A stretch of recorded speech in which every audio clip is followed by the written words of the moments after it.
si Kyle Harrison rentre comme ça et qu'elle se fait prendre en guillotine, au final, elle ne pourra pas aller au bout de son amenée au sol. Il s'est retiré des réseaux sociaux, il a changé beaucoup de choses, il a beaucoup moins fumé que d'habitude. Et de l'autre côté, j'ai l'impression que c'est Merab qui bosse un peu moins et c'est un peu la teuf. Sean O'Malley, c'est l'ancien champion des moins de 61 kg à l'UFC. C'est aussi l'un des chouchous du boss Dana White. Seul problème, il a perdu sa ceinture contre le monstre cardio Merab Dvalishvili. La revanche, elle arrive ce week-end. Alors qui va l'emporter? On va voir les avis d'Antoine Simon, on va avoir l'avis de Taylor Lapillus et on va aussi avoir leurs avis sur le combat chez les moins de 61 kg féminins entre Juliana Peña et Kayla Harrison. C'est parti pour la carte, épisode 22. Et la carte, c'est votre émission RMC Sport en partenariat avec BetClick. BetClick, l'appli officielle pour parier sur les combats à l'UFC. Antoine Simon et Taylor Lapillus, vous êtes toujours en place. Comment ça va les gars?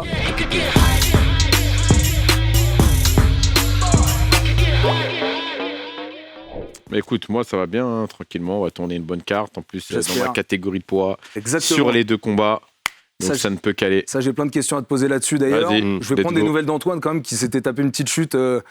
Dernier épisode, non mais on est obligé d'en parler. Il n'y a pas longtemps, tu reviens du ski, tu avais 2 côtes pétées. Ouais, La dernière fois, la exactement. chute, je sais pas s'il y a eu des blessures suite à la chute. Peut-être que c'est lié, hein, les C'est deux. lié, tu crois? C'est Ouais. possible. Ok, c'est de ta faute ou c'était de la faute de quelqu'un d'autre sur le plateau, Ouais, la écoute, chute? moi je suis pas une balance. Ok, Mais Tu ce que je prends sais, la c'est que responsabilité. j'ai fait de graves économies ce jour-là. ok. De graves économies, très bien. En tout cas, tout le monde l'a vu cette chute. Moi, j'ai kiffé. Je pense que tu as kiffé aussi. Ouais, moi j'ai kiffé aussi. En N'empêche fait, que, on a vu son niveau, à quel point il est sportif.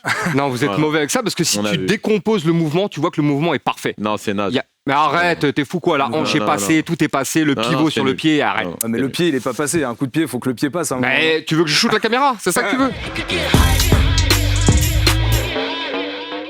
UFC 316, Prudential Center de Newark, dans le New Jersey. Antoine et Taylor, on va d'abord parler de ce combat entre Merab et O'Malley. Déjà, c'est une revanche. Septembre dernier, victoire de Merab Dvalishvili à la décision. Comme il en a l'habitude, évidemment, on va en reparler de Merab. Mais juste par rapport à la hype O'Malley, finalement, il s'est fait éteindre dans le combat par Merab, alors qu'il avait dit « je vais le mettre KO dès le premier round ». Vous pensez quoi déjà de sa com, etc. Ça a un peu cassé le mythe O'Malley ou pas? Bah, tu l'as dit, il est dans les petits papiers de Dana White et cette défaite, ça l'a fait redescendre un peu, d'autant plus qu'il n'a pas recombattu depuis. Et Taylor l'a fait remarquer tout à l'heure lorsqu'on en parlait. Il se met un peu en retrait depuis ce combat. Il s'est davantage focalisé sur la revanche qu'on lui a promis. Il va avoir droit à cette revanche. Il n'a pas recombattu depuis. Il est plus discret sur les réseaux. Donc oui, la hype est un peu retombée. Malgré tout, ça reste Sean O'Malley, quelqu'un que l'UFC fait monter tout doucement pendant des années. Et aujourd'hui, il y a quand même une fanbase qui est assez énorme autour de lui. Franchement, il est légitime. C'est-à-dire que là, aujourd'hui, on mettrait qui à Merab sinon? Très clairement, le contender numéro 1, c'était Oumar. Il l'a battu. Là, moi, je pense que le plus légitime, ça reste O'Malley. C'est l'ancien champion. Il a eu plusieurs défenses de titre. Donc, écoute, non, moi, je Et puis pense c'est un combat qui fait vendre aussi. Et c'est un combat qui fonctionne. combat qui va faire. C'est-à-dire que Merab, ça marche moins que O'Malley, soyons honnêtes, tu vois. Donc, du coup, non, je pense que c'est un bon combat et que pour le coup, le title shot est mérité. L'UFC 306, avec le premier O'Malley contre Dvalishvili, Ok. en combat principal, avait battu le record à la billetterie pour un UFC avec plus de 21 millions de dollars de recettes. On se rappelle, c'était à la Sphère, De dans Las le Vegas, cadre ouais. exceptionnel de la Sphère de Las Vegas. Quel événement détenait le précédent record? New York. Lequel? Lequel? Un Pereira? Non. Non, Vas-y. moi, je dis 205. Bravo. Voilà. Ouais, il est bon. Voilà, bravo. J'allais donner l'année, et tu vois, sans que je donne l'année, Il a donné le 205, numéro. donc tu te rappelles Ouais, des Conor, noms. Conor Alvarez. Conor Alvarez, Bien effectivement. sûr. Et voilà, avant ce combat entre Merab et O'Malley, quel événement avait le record à la billetterie? Donc la clé pour Merab, c'est le pressing constant, comme il a fait la dernière fois. Masquer ses entrées pour rentrer en lutte. Et derrière, voilà, on use. Donc on amène au sol dès qu'on peut. Ou alors, on travaille au corps à corps et on fatigue l'adversaire en usant ses bras et ses jambes et empêcher surtout Sean O'Malley de travailler son striking. Donc, les projections de Merab, ça va dans tous les sens. Il peut vous crocheter les jambes. Derrière, il y a le grand pound, bien sûr, dès qu'on arrive au sol. On peut également travailler en lutte libre, parce qu'il le fait ça très bien. Il a une formidable lutte en chaîne. C'est-à-dire que si je venais à défendre le double leg, par exemple, en sortant ma jambe, lui va réattaquer sur un single leg. Si le single leg ne marche pas, il peut passer sur autre chose directement. Par exemple, Et derrière, tout de suite les contrôles au sol. Donc, ce que va faire O'Malley, lui, il va essayer de se relever dès qu'il peut, sauf qu'en essayant de se relever, il va prendre des coups. C'est ce qui s'était passé sur le premier combat. Et surtout, il s'expose à une soumission au cas où. Même s'il va bien défendre, O'Malley va chercher le grillage, essaye de remonter, sauf que quand il remonte, voilà, qu'est-ce qui se passe ? Merab est toujours accroché à lui. Ça, c'est l'enfer. Ouais. L'enfer que fait vivre Merab à tous ses adversaires. Ça, c'est l'enfer. C'est juste l'enfer. Taylor, il a parlé de la lutte en chaîne. Toi, c'est un truc que tu mets souvent en avant aussi. Ouais. Chez Merab, c'est peut-être un des experts à l'UFC en ce moment dans ce truc-là. Effectivement, c'est un expert et surtout, il a une vraie méthodologie d'amener au sol, donc de takedown. C'est que, en fait, si on regarde un peu ce qu'il fait, il va jamais vraiment au bout d'un takedown. C'est-à-dire que on va être face à face avec Antoine, mais toi face à moi. Donc, je suis Merab. C'est-à-dire qu'il va arriver, changer de niveau, venir là. Et si le takedown ne passe pas, tout de suite, il va ressortir, remettre une combinaison, repartir sur une autre tentative de takedown, relâcher, repartir sur une autre saisie de takedown, ensuite retenter autre chose. C'est-à-dire qu'en fait, il va multiplier ses tentatives de takedown sur 2, 3, 4 actions. Et c'est ça qui fait craquer, les gars. C'est qu'on a l'impression qu'il lutte sans arrêt, sauf qu'en fait, il va jamais au bout de son takedown. Et le takedown où il sent vraiment qu'il y a une facilité, ou alors qu'il sent que son adversaire est en train de craquer, là, il va aller au bout. On va parler du challenger maintenant avec toi, Taylor. C'est ta clé, la clé de Sean O'Malley que tu vas toi-même représenter dans la démonstration. Juste un truc sur le striking de O'Malley.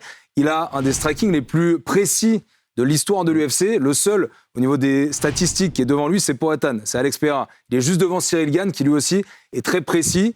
Donc c'est dire à quel point il faut se méfier de son striking. Je pense que c'est ça que tu vas nous raconter.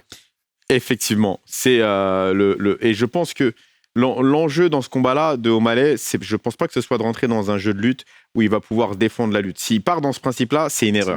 Il va craquer physiquement, il va craquer avec son cardio. C'est ce qui s'est passé lors du premier combat, en fait. Il a joué le jeu de Merab, il a voulu, malgré lui. Non, il s'est dit, je peux défendre. Et l'erreur, elle commence un petit peu là, de se dire, je peux rivaliser en lutte avec mes défenses. Donc, c'est ce qu'a fait, par exemple, Oumar. Et on a vu que Oumar, qui est un très très très bon lutteur, a craqué en route. Donc je pense qu'il faut vraiment prendre le centre de la cage déjà dès le début. Prendre le centre de la cage.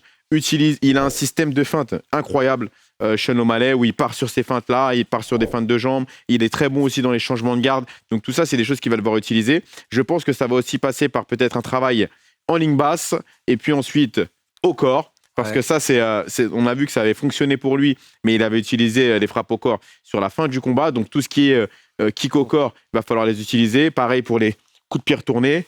Et ensuite, après, coup de pied retourné à la tête. Et puis, il y a ça, il y a son bras arrière.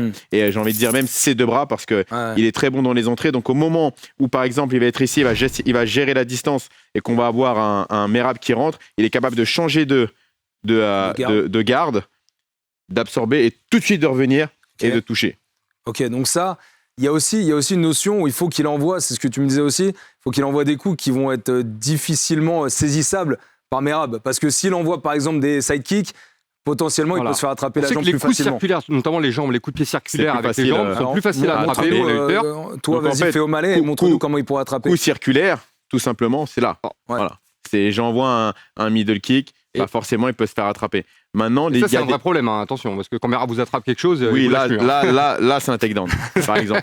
Donc, alors qu'il faudrait favoriser les coups de pied en ligne basse qui sont plus difficiles à attraper. On peut attraper, en plus, c'est pas mal pour saper les bases de Merab. Ça va l'empêcher de lutter. Viser les calf kicks, les genoux et les genoux. Il a un très bon jeu de genoux. Voilà, où il va remonter avec un genou tout droit. Il est grand, donc il peut profiter de ça pour remonter ici avec ses genoux. Et puis, les coups de pied aériens qui sont eux aussi plus difficiles à attraper. Donc, je pense que les jambes à favoriser, c'est ça. Bien sûr, les kicks en ligne, side kick, coups de pied retournés, etc., qui sont des coups un petit peu qu'on a du mal à voir venir. Ça aussi sont des coups à privilégier. Maintenant, à mon sens, le mieux pour lui, c'est de venir au centre de la cage et de viser sur les entrées et les contres et de faire parler tout simplement son talent. Il a un formidable coup d'œil, c'est un très bon contreur. Je pense que c'est ce qu'il doit utiliser dans ce combat-là pour pouvoir gêner Merab Dvalishvili. Et vous le savez, dans la carte, on récolte les pronostics d'Antoine et de Taylor. La dernière émission, c'était autour de l'UFC 315. Le combat entre Manon Fiorot et Valentina Shevchenko. Alors, qu'ont dit nos deux amis ? On les écoute tout de suite. Alors, pour ce combat, moi, je vois Manon devant. Je pense que Manon, elle va s'imposer dans ce combat et qu'on va avoir une nouvelle championne française. Les gars, en 2024, il n'y a aucun épisode de la carte où tous les deux, vous aviez eu tout faux. Il y avait 0 point de distribué. Là, en 2025, ça fait déjà 2 épisodes où tous les deux, il y a 0 point. Donc ça fait 0 point. Quand il y a un combat... Il y a un seul combat. C'est oui ou non. Hein, donc. C'est vrai que malheureusement, Manon Fiorot a perdu contre Valentina. Donc, résultat, Taylor reste à 3-2. Mais j'avais Maddalena. Voilà. Donc il est toujours devant.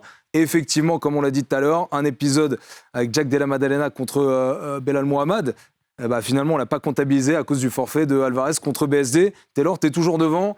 On va voir si ça reste comme ça après cet épisode 22 autour de l'UFC 316. Antoine, vas-y, on t'écoute pour ton pronostic sur Merab Dvalishvili et Sean O'Malley. Alors moi, c'est facile. Je me souviens très bien ce que j'avais pronostiqué pour le dernier combat entre les deux. J'avais cru en Sean O'Malley en me disant il peut le faire. On avait expliqué d'ailleurs comment il pouvait battre Merab. S'il avait appliqué ce qu'on avait dit la dernière fois, franchement, il aurait pu le faire. Malheureusement, il a craqué très vite dans le combat. Là, il a eu plus de temps pour se préparer. J'imagine qu'il est focus sur ce combat, qu'il a étudié son adversaire mieux que jamais. Il a toutes les armes de son côté, malgré tout. Tant que j'ai pas vu quelqu'un mettre à mal Merab Dvalishvili, et tu l'as expliqué tout à l'heure, ça fait des années et des années que c'est toujours la même chose et ça marche toujours. Donc tant que ça marche, moi je mise sur Dvalishvili et je vais dire une décision parce que c'est ce qu'il fait d'habitude. Bon, est-ce que c'est un combat qui va pouvoir vous départager, Taylor ?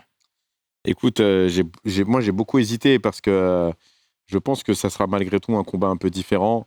Ça va faire 1 an maintenant que ce combat il a eu lieu. Il s'est retiré des réseaux sociaux, il a changé beaucoup de choses. Il a selon lui, beaucoup moins fumé que d'habitude.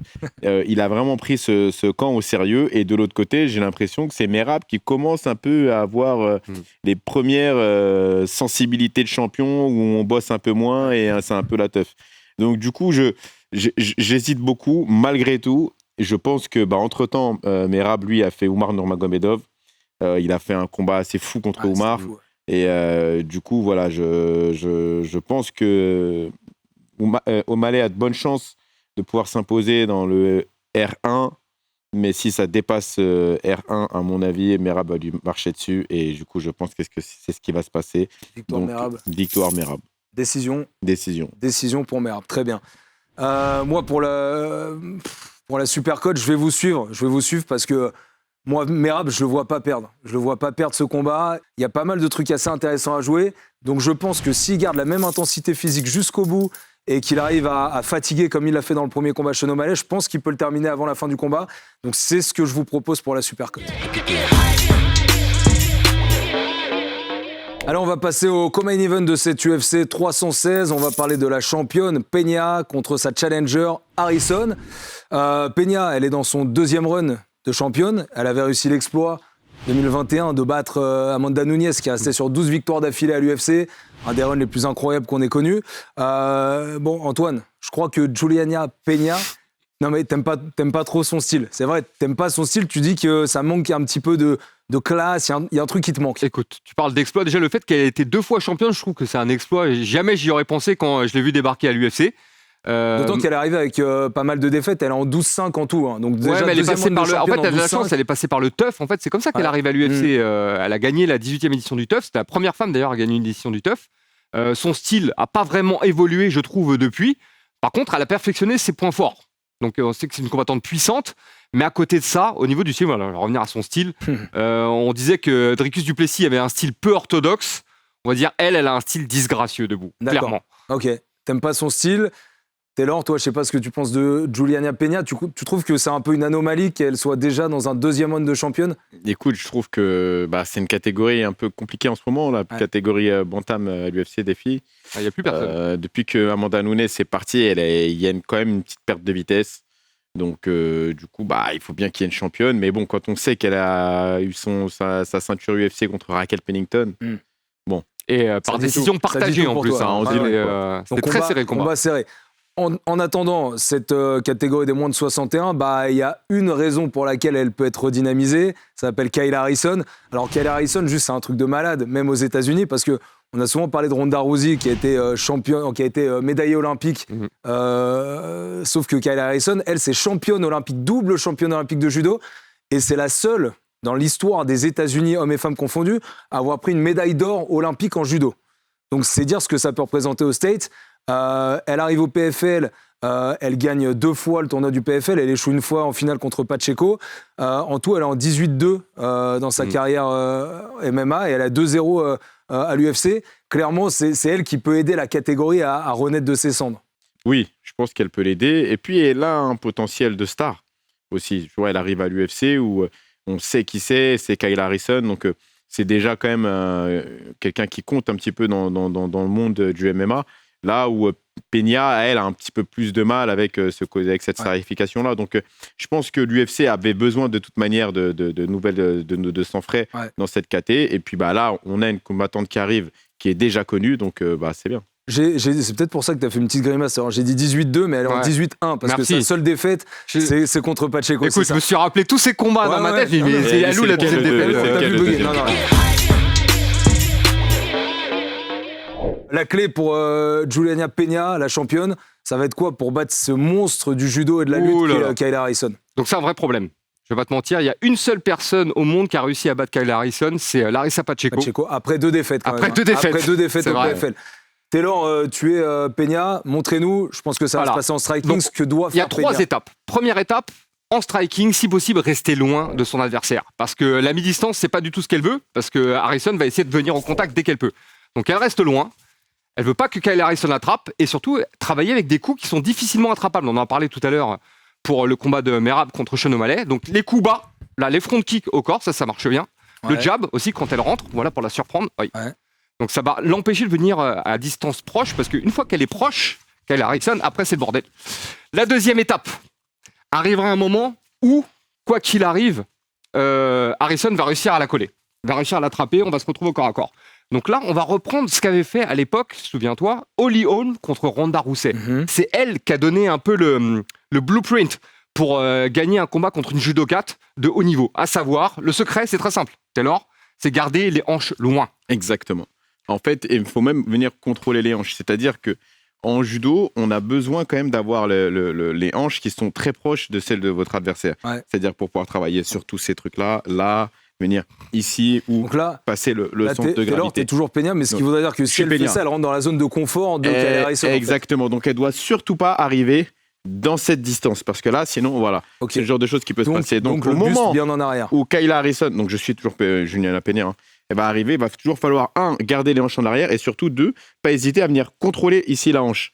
Au moment où on va vouloir sortir, par exemple, du grillage. Et là, comme ça va être beaucoup plus difficile de venir utiliser le judo. Donc après, il y aura toujours les crochetages et balayages, mais ce sera plus facile à défendre en justement retirant les pieds comme là. Mais surtout, toujours garder là le contrôle de la hanche et ensuite pour pouvoir partir et revenir au centre. Il y a un autre truc qu'elle fait très bien, Juliana Peña, dans ses phases de contrôle, c'est les genoux au corps. Elle l'a envoyé sur plusieurs de ses combats. On sait que c'est une combattante très puissante. Donc si elle arrivait là, et qu'elle arrive à maintenir la hanche, voilà, des coups de genoux au corps pourraient dissuader Kyle Harrison de tenter plus de contact et de ressortir. Si le combat va au sol, qu'est-ce qui se passera et que pourra faire Juliana Peña dans ce cas-là? Alors, on a vu justement sur le fameux combat contre Pacheco que Kyle Harrison a perdu, on a vu que sur les entrées de Kyle Harrison, elle était sujette à prendre des guillotines. Donc ça peut être une solution. Si Kyle Harrison rentre comme ça et qu'elle se fait prendre en guillotine, au final, elle ne pourra pas aller au bout de son amenée au sol et peut concéder une mauvaise position au sol et se retrouver sur le dos. Bon, maintenant, contrôler Kyle Harrison sur le dos, c'est un autre bordel. Et c'est surtout qu'en plus, elle a quand même du sol. Elle a des clés de bras, elle a des renversements, elle a tout ce qu'il faut, et puis elle a une puissance phénoménale. Et si, à l'inverse, Juliana Peña se retrouve dos au sol, ce qu'il faut surtout, c'est pas laisser Kyle Harrison s'installer. Même si elle est dans la garde, Kyle Harrison va frapper tout de suite. D'accord ? Va essayer de passer la garde, d'améliorer sa position et de frapper jusqu'à ce que son adversaire ou soit fatigué ou commette une erreur et elle se fasse étrangler. D'accord ? Ou soumettre, peu importe. Donc, il faut qu'elle reste active au sol, qu'elle bouge et si possible, qu'elle essaie de se relever le plus vite possible. C'est-à-dire que là, on vient d'arriver au sol. La première chose qu'elle doit faire, et Taylor l'explique constamment, c'est tenter un renversement, par exemple. Alors ça, c'est facile à faire avec Antoine Simon. Pas sûr que ça marche comme ça avec Kyle Harrison. Mais l'idée, c'est se relever le plus vite possible ou alors essayer de bouger et de ne pas laisser son adversaire s'installer, en tout cas, pour pas prendre trop de dégâts. Alors on arrive au prono pour ce combat entre Peña et Harrison. Je vous avoue que j'ai pas trop de suspense par rapport à ce que vous allez dire, par rapport à la démonstration que vous avez faite. Par contre, j'espère juste que peut-être que dans la manière, vous allez vous différencier parce que Sur Merab, vous êtes d'accord. Donc, il faut miser là-dessus, surtout pour toi, Antoine, qui est en retard dans les points. Il faut miser sur une petite prise de risque, pourquoi pas, sur ce combat entre Peña et Harrison. Qu'est-ce que tu pronostiques du coup ? Je vais prendre un petit risque. Je pense clairement que Kyle Harrison est très largement au-dessus de Peña, et ce, dans quasiment tous les aspects du combat. Donc je pense qu'elle peut la finir. Je pense que voilà, son travail d'usure, ses projections incessantes, son travail puissant au sol pourrait lui permettre de gagner ou par TKO ou par soumission avant la fin. Ok, donc victoire avant la limite pour Harrison du côté d'Antoine. Taylor. Écoute, pas de surprise, je vois Kyle Harrison s'imposer sur ce combat-là. Maintenant, les grosses performances de Kyle Harrison, quoi qu'on en dise, c'était lors des catégories 70 kilos. Là, elle est quand même à 61 kilos. Elle a un ennemi de taille qui est faire le poids. Donc, potentiellement, qui est un ennemi plus dur que Juliana Peña ne l'est. Quand on regarde son dernier combat contre Ketlen Vieira, clairement, on sent que malgré tout, physiquement, ça tire un petit peu. Et c'était Ketlen Vieira. Donc, voilà, je pense qu'elle va battre Juliana Peña. Mais ce qu'il y a autour du combat là, va quand même jouer et fait que ça sera un combat à la décision parce que je pense que Peña va pouvoir tenir, même si elle va se faire taper dessus. Et je pense qu'elle va pouvoir quand même résister aux frappes et au volume et au rouleau compresseur qu'est Kayla Harrison, comme elle avait pu résister contre Amanda Nunes dans le deuxième combat. Donc je dis Kayla Harrison par décision.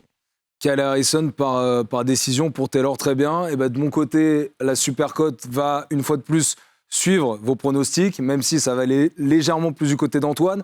Moi, je vous propose de jouer Kayla Harrison qui l'emporterait à la 3e reprise. Parce que sur ses 5 défaites en carrière, Juliana Peña, elle a perdu 4 fois au 2e ou au 3e round. Allez, c'est déjà la fin de cette carte épisode 22. Comme d'habitude, je vous propose le super combiné à retrouver sur BetClick avec ce dont on a parlé durant toute cette émission. Merab Dvalishvili qui garde sa ceinture contre Sean O'Malley et Kayla Harrison qui prend la ceinture et qui devient championne face à Juliana Peña. C'est disponible sur BetClick, vous pouvez aller voir ça dès maintenant. Antoine, Taylor, merci à nouveau d'avoir été avec moi. Vous serez au rendez-vous comme d'habitude de cette UFC 316. Longue nuit, carte préliminaire, carte principale, c'est un numéroté. On connaît la chanson sur MC Sport. Événement qui vous chauffe au-delà de ces 2 combats, comme d'habitude, ou alors franchement par rapport à d'autres numérotés, c'est un peu moins bien. Qu'est-ce que vous en pensez quoi ? Ça reste un numéroté, donc c'est toujours bien. Et puis le main event, moi, il me parle. Il parle. Merab Dvalishvili contre Sean O'Malley, donc non, on sera devant. Allez, on sera devant, on sera au rendez-vous. Merci à toutes et à tous. Merci à Ben, merci aux amis de la prod, merci à Anto Sterpini, merci à Laurent Duplouy, travailler avec nous sur cette émission. Et merci à Antoine Simon qui va essayer de se rattraper pour vous dire au revoir avec ce kick qui cette fois-ci ne va pas provoquer de chute, on l'espère. Merci à tout le monde et à très vite dans la carte. Là, t'as fait exprès, je te crois pas.